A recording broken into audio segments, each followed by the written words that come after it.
I just rebuilt this 30... Whew!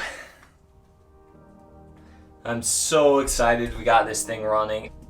So I didn't record this last part of this. To be perfectly honest, when I finished rebuilding this engine, it ran well. All the moving parts seemed to be working, but there was something up. I didn't quite have the power when I was engaging the throttle. I didn't have the power like I was supposed to, and when I engaged the throttle all the way up, relatively quickly it started to blow some smoke, some black smoke, meaning unburnt diesel fuel. And the only things that I didn't really do on this engine were the injection pump and the injectors.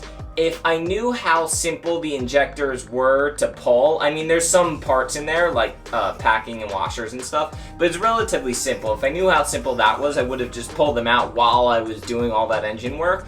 But I didn't until afterwards. Our good friend Kevin, who guided me in rebuilding this engine a bit, just remotely, he sent me a pair of injectors he had. They were used, but only a few hours on them, and just to pop out the old ones and pop in the new ones, and we did some diagnostic stuff as well with the decompression levers and stuff like that. But anyway, as soon as I popped in those new injectors, it was night and day. The engine ran perfect, and it's running perfect now. I have full power, no smoke until we're a little bit overpropped on this boat, so when I throttle all the way up on both engines, we get a little bit of black smoke, and that's just because we have slightly oversized prop on this boat for this engine, but that's fine.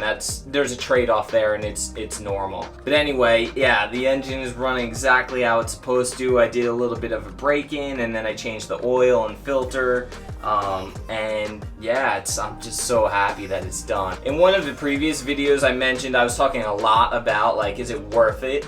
And I mentioned something like, we got a lot of comments about it. I made a comment about, like, I saved $5,000 doing it, basically, minus a week of my time. And I mentioned something like, well, if you can make $5,000 in that week. And I didn't mean necessarily me. I was talking about hypothetically, like, if you were a banker or someone who made a lot of money, maybe you could in that week possibly make $5,000, and in that case, would it be worth it for someone like that to spend the time learning and rebuilding this engine? I was just bringing up the point, but anyway, I know that's kind of an extreme example. I've always am thinking about that line of, is it worth it or not? In our case, 100% worth it for us. The worst case scenario with this engine is that I just, like, literally blow it up and I'm just back to where I started, just a non-working engine, like completely not working.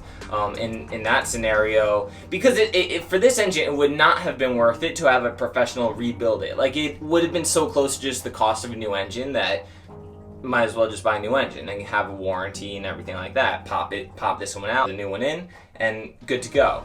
So that wasn't really an option. It was basically either me rebuilding it or us replacing it with a brand new one. I figured the worst thing that could possibly happen is I rebuild it, I waste a week of my time, $1,000 in parts, which, yeah, that would suck. And then I have a blown up engine. It's something that just doesn't work anymore, completely useless, and I'm just back to where I started, because that's what we started with.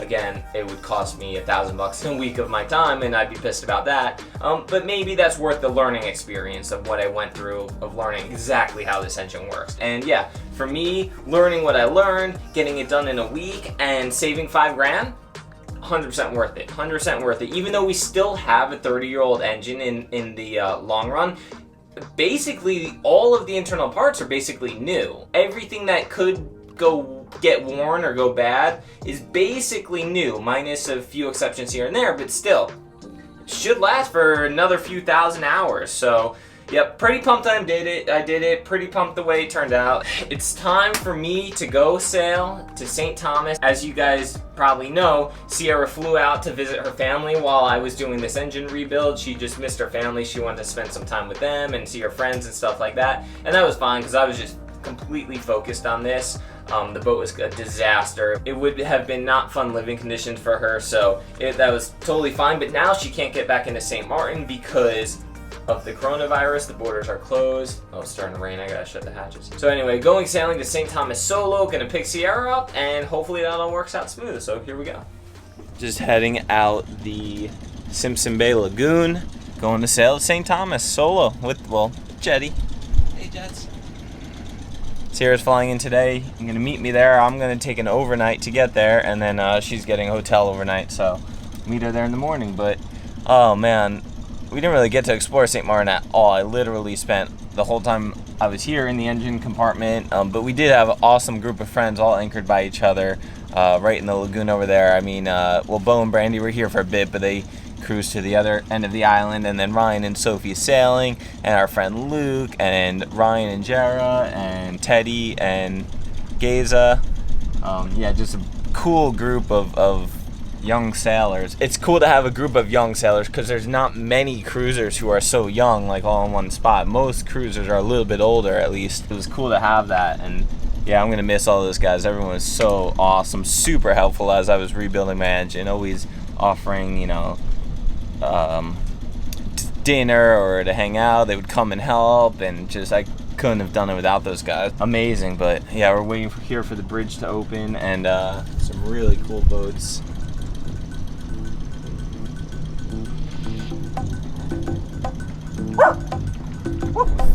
Fancy race boats. It's gonna be a nice downwind run to St. Thomas, probably like 15 knots the whole way. Probably just gonna fly to Genoa just because I'm single-handed and, well, enough wind for that sail, so, and no reason to push it, so be easy, hopefully.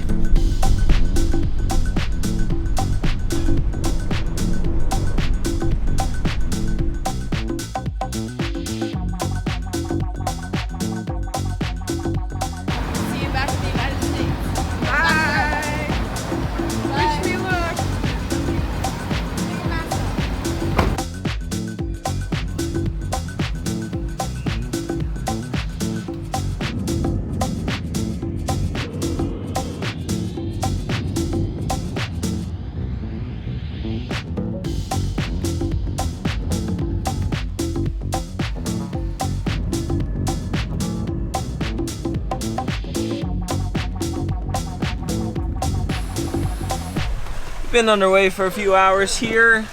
Jetty and I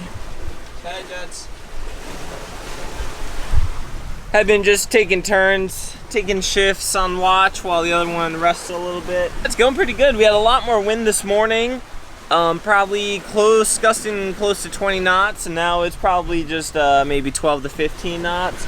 And we just have the Genoa out.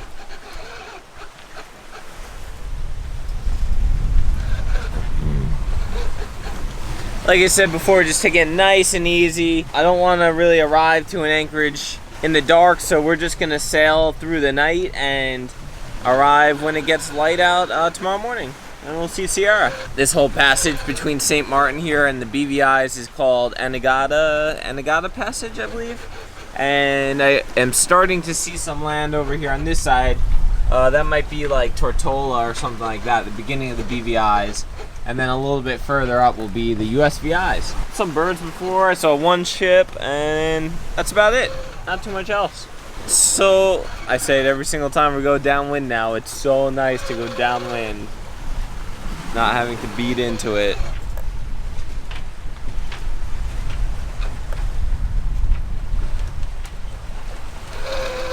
I gotta take my French courtesy flag down. Pretty calm out. There's like this maybe 3 to 4 foot swell coming out of the northeast, and then some small chop and smaller swell coming out of the straight east. So pretty calm. We're going with everything. Beautiful, beautiful sailing. I didn't show you guys, but I fixed the stanchion base that broke on the way to St. Martin. And as you can see, I cleaned up the cockpit as best I could. I got the beanbag chairs back here from the engine project. Just kind of cleaned the boat up a little bit. I got a ways to go though on that. I don't know what we're gonna do once I get to St. Thomas and we get Sierra back on the boat. Probably hang out around the U.S. Virgin Islands for a while. We can't really go anywhere else because of this coronavirus thing. and everywhere else is shut down. Like, I think we could go to Puerto Rico, but they're pretty much on lockdown. Like, I don't think we'd be able to get off the boat. We can't go to BVI's as of now. We can't go anywhere back east, which is alright. I mean, we're making our way back to Florida anyway. It's kind of a shame. I wanted to check out the BVI's. We've been wanting to head over there for a couple of years now. Our next destination we really want to go to is Bahamas. I mean, we'll probably hit Puerto Rico and maybe DR along the way. But we really just want to get back to the Bahamas as well, but they're closed as well. You can't check in there. So we'll probably at least stick around the U.S. Virgin Islands for a while. Probably mostly St. John. I heard that's the more like natural kind of low-key island versus St. Thomas is like, I think, like more of like cruise ship, like city type place. I feel like things are gonna probably get weird, especially in a place like St. Thomas that depends on tourism, and it's like more of a busy city. It's gonna be weird. So we'll probably just try to stay low-key, just stay away from people, which we should be doing anyway to not get the virus. Check out the U.S. Virgin Islands for a few days, probably a week or two at least.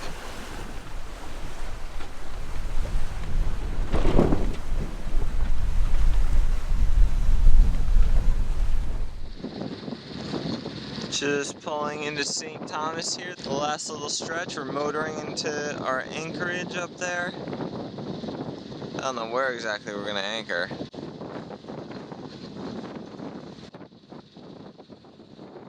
You excited, Jenny?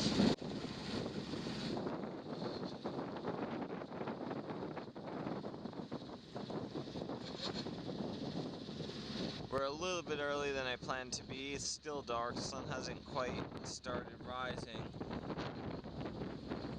Although you can just barely make it where the sun's gonna rise. You can just barely make it out. But it looks like a nice open channel entrance, a nice open anchorage, so we're just gonna go and anchor instead of waiting out here.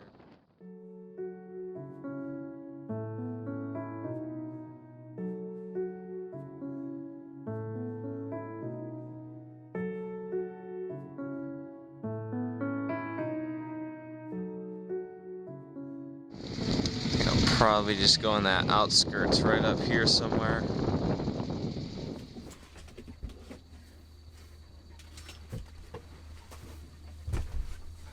Alright, the anchor's dropped for the night. I'm so tired, I'm going to bed. Sun will probably rise in about an hour. A couple hours after that, I'm going to go, and Sierra's at a hotel right a couple miles from here. I think only a mile. Go pick up Sierra. Good night. Just trying to check in my phone here. The US has this app called the Roam app, and you can check in on the Roam app. We've done it successfully a few times. Coming back to the States, checking into Puerto Rico. Hopefully it still works with all this coronavirus stuff going on. Just gotta remember my password. Check it out. Approved. So easy. If you guys are a US citizen and you travel often, even if you just travel once, CBP Roam app. It's not flawless and like super smooth, but it's pretty easy, and it's way easier than like going to a place to check in. So I do recommend it. Usually they have to do like a video call with you, and they want to see you, and my passport, it's uploaded in the app already, so they can compare you next to the passport and just talk to you for a second. But that time they didn't, so that was awesome. All right, let's go get Sierra. She's gonna freak out. Hello, baby.